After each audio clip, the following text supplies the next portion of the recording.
চাঞ্চল্যকর এবং জনগুরুত্বপূর্ণ হিসাবে রাষ্ট্র কর্তৃক স্বীকৃত হয়।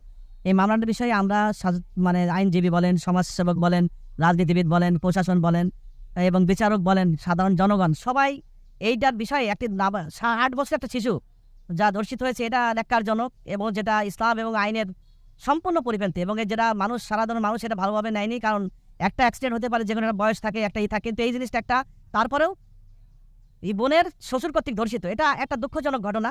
তা আমরা এই বিষয়টাকে আমরা জনগুরুত্বপূর্ণ নিয়ে হিসেবে ট্রিট করি এবং মামলার কিছু কিছু বিষয় আছে যে পেশায় সবকিছু না।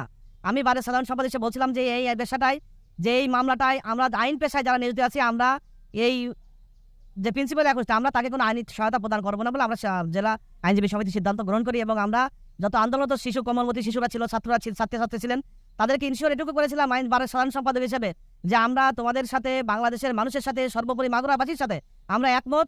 আমরা এটুকু বলতে পারি যে এই মামলাটার যদি পুলিশ প্রতিবেদন আসার সাথে সাথে সর্বোচ্চ 15 কার্য দিবসের মধ্যে আমরা আইনি সহায়তা প্রদান করে আমরা এই মামলার দৃষ্টান্তমূলক শাস্তির ব্যবস্থা করবো। এবং আমি আল্লাহর কাছে শুকরিয়া আদায় করি এবং যে কথা আমরা বলছিলাম এবং সে অনুযায়ী 15 কার্য দিবসের আগেই 14 কার্য দিবসের মধ্যে এই মামলার রায় আজকে মাননীয় বিচারক মহোদয় ঘোষণা করলেন এবং সেই রায়ে আমরা বাদীপক্ষের, রাষ্ট্রপক্ষে আমরা সন্তুষ্ট। আপনারা জানেন, শুধু আমরা আইনজীবী হিসেবেই নয়, ইতিমধ্যে এইটি আমাদের দল অর্থাৎ জাতীয় দলের জনাব ভারপ্রাপ্ত চেয়ারম্যান জনাব তারেক রহমান মহোদয় এটা আমাদের একটা কমিটি তৈরি করে দেন। সেখানে আমি, অ্যাডভোকেট রশিদ সাহেব, অ্যাডভোকেট প্রমোদরঞ্জন বিশ্বাস, রঘুরুজ্জামান খান এবং মিজানুর রহমান মিজান, আমরা সার্বক্ষণিকভাবে পিও ভিজিট বলেন, আসামিদের বাড়ি পর্যবেক্ষণ বলেন, আমরা তদন্তকারী কর্মকর্তার মধ্যে আমরা সব জায়গায় দৌড়িয়েছি এবং প্রতিটা কার্য দিবসে আমরা করে থেকেছি। এবং এই মামলায় 37 জন সাক্ষী, 37 জন সাক্ষীর ভিতরে রাষ্ট্রপক্ষ 29 জন সাক্ষীকে উপস্থাপন করেছে। আর যে 8 জন সাক্ষী তারা মানে সেরকম কোনো গুরুত্বপূর্ণ সাক্ষী না, কোনো নো এভিডেন্স, তাদের কোনো প্রয়োজন নেই। তা আমরা মনে করি রাষ্ট্র বিচার বিভাগ, আইনজীবী যদি মনে করে যে কোনোভাবে এর বিচার কার্য দ্রুত সময়ের মধ্যে বিচার করা সম্ভব, সেই প্রমাণ, সেই দৃষ্টান্ত মাগুরা ন্যায় বিচার ট্রাইব্যুনাল মাননীয় বিচারক জনাব জাহিদ হাসান মহোদয় দেখিয়েছেন। এবং রাষ্ট্রপক্ষ বলেন, আসামি পক্ষতেও এখানে আইনের কোনো ব্যত্যয় ঘটে, আসামি পক্ষ থেকেও কিন্তু লিগালিটির মাধ্যমে একজন বিজ্ঞ আইনজীবী ছিলেন, সেদিন জেরা করেছেন।